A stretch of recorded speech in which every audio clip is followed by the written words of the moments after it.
Arlington. At one point during the Cowboys' 49-29 victory over the Bears on Sunday, Dak Prescott was nearly unstoppable. It was reminiscent of the Prescott we all saw his rookie season and the man who played so well last season, too. A year removed from a fractured ankle, Prescott started connecting on 12 of 13 passes for 132 yards before the running version of Dak showed up. A 3rd and 1 from the Bears' 43 called for a quarterback sneak behind the center. When the Cowboys' offensive line had a tremendous push, Prescott noticed he wasn't touched. By the time he tumbled out of bounds, he gained 25 yards and a bloodied left thumb. The other thumb is just fine, if you're asking. Tony Pollard stepped up next and scored from the 18-yard line, and Dallas went to 21-7 in the second quarter.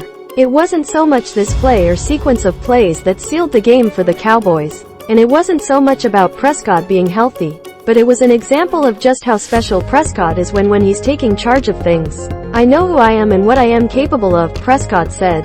Not necessarily worried about sending a message to these guys, more importantly credit that QB sneak to our offensive line. "I had my head down, just try and get the first down and me just moving my feet, nobody touched me yet. I just kinda came up and it's just me and the safety." When the day ended, Prescott had completed 21 of 27 passes for 250 yards with 2 touchdowns.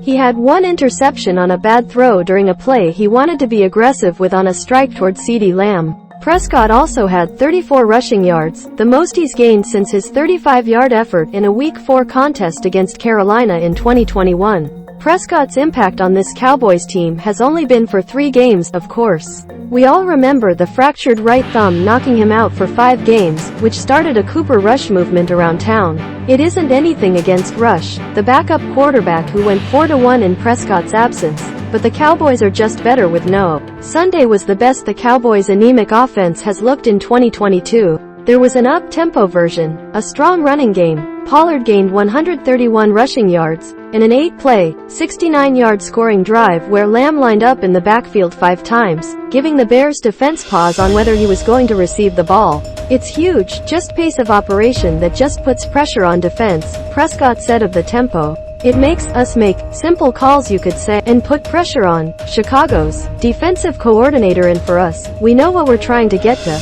and we can communicate well and we can muddle huddle as you want to say, and we're great on the ball." Prescott also made sure Michael Gallup, who had no catches last week against Lions, got involved early.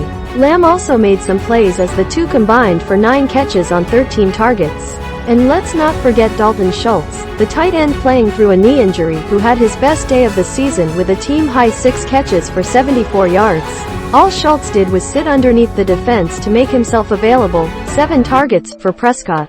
The other problem for the Cowboys' offense coming into the Bears game was 3rd down conversions. Dallas converted on its first 6 third down plays and finished 9 of 11, a season-high 81.8% completion rate. It was the highest 3rd down conversion rate by a Cowboys team in team history. You could attribute this to how the Cowboys handled 1st and 2nd downs, which made the 3rd down plays manageable. But outside of a, say, 3rd and 20, sometimes you need playmakers to, be playmakers. What made 3rd down so special on Sunday was how the Cowboys performed on 3rd and 6 or more. Dallas went 5 for 6 with a touchdown when faced with that situation. You could attribute the success to offensive coordinator Kellen Moore's play calling or Prescott making things happen. As we enter the bye week, the positives were plenty for the offense. Dallas is going to need it for the Mike McCarthy revenge game against Green Bay on November 13th. This was a huge step, especially going into the bye week, making sure that we have that confidence heading into the bye week, he said. That we can win any way we need to, whether it's the defense going out, the winning the game, whether it's us running the ball or us throwing the ball, playing a damn close complete game like we did today. Find more Cowboys coverage from the Dallas Morning News here.